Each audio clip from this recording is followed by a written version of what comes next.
Hi everybody, Mike with Enviroscape LA, and I'm here at a job site. We've worked as our latest job.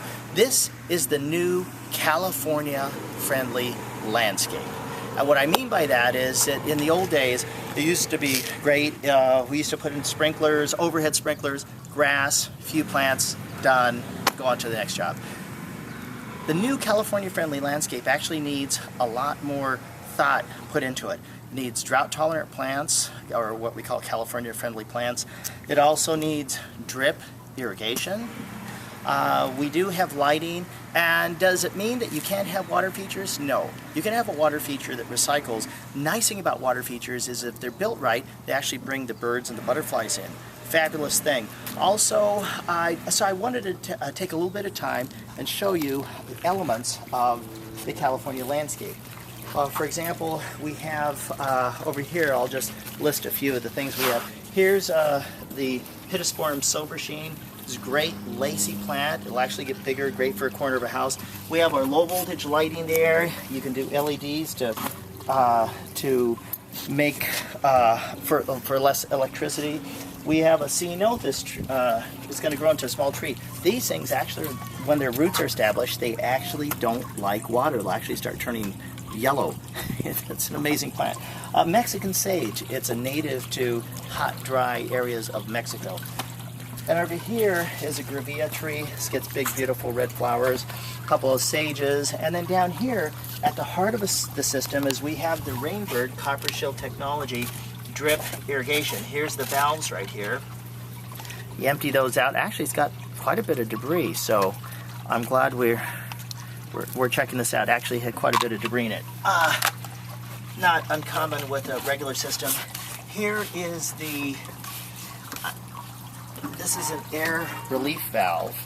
This we put in our drip irrigation so that when the drip irrigation goes on, it releases air out of this little thing here just for a few seconds. If you don't put this in, you risk your drip irrigation puffing up just for a split second. You do that for a few thousand times and it's going to weaken all the joints. You really do want one of these. And then speaking of drip irrigation, check this out. This is the Rainbird Copper Shield Technology drip irrigation. Here's one of the holes. They come every 12 inches. This is a 0.6 gallon per hour. This has a little strip of copper every 12 inches. The copper actually prevents root intrusion. If roots intrude in there and they puff up, they beef up, your drip will be rendered inefficient. It won't work. So it's really important to have the Rainbird Copper Shield Technology drip irrigation. Another element we can hear, here's a fountain right here. This is the thing that attracts birds and butterflies. Why? Because number one thing that birds and butterflies look for in a landscape is they look for water. Aside from food, they look for water. Nothing on this planet lives without water. So this is a recirculating fountain. Easy to put in. We did in just a few hours, but it just recirculates. And then how about when the water runs low? No problem. We tied in an autofill like you have with your toilet tank. We did the same thing under here. It's a little miniature version. It's called a autofill for water feature. So really cool. We got a light in here. And then just check this out, the drip irrigation we have going through. Now there's a colored pipe right here. A different colored pipe. That's just blank tubing. If we want to run irrigation to an area, or excuse me, if we don't want to run drip irrigation to an area, but we need to end the line somewhere, we use a blank tubing. Why waste water, right?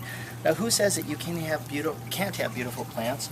Here's roses, but we put the drip irrigation really, really close together so they'll get a little more water because they like a little more water.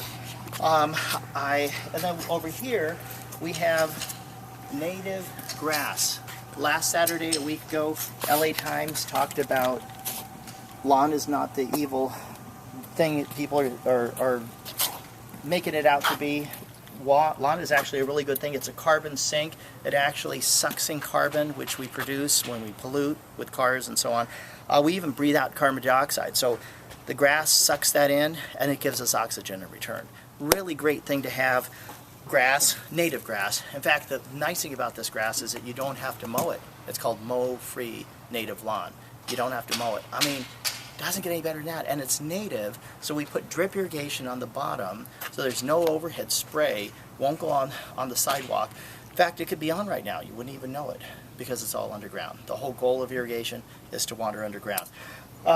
We've got more stuff going on here. We've got ground covers, but just before we cover everything with mulch, I wanted you to see what a great drip irrigation system looks like. Even over here in the parkway, we added the stones, we added some cobbles, and we put the plants, the geraniums, the Lamondra grasses with the drip irrigation. We didn't use a lot of succulents. I know a lot of people are using succulents. We used just a couple just as accents here, but a lot of people are just doing succulents because they think that cactus is the only thing that's California friendly. No, it's not. I'm here to tell you, you can have just a whole host of amazing looking, beautiful plants, and you don't have to waste any water at all because it's watered with drip irrigation. So this is Mike from Enviroscape LA talking to you a little bit about landscape design, landscape irrigation, and sustainability. Your walk away is when you think sustainability, think Enviroscape LA.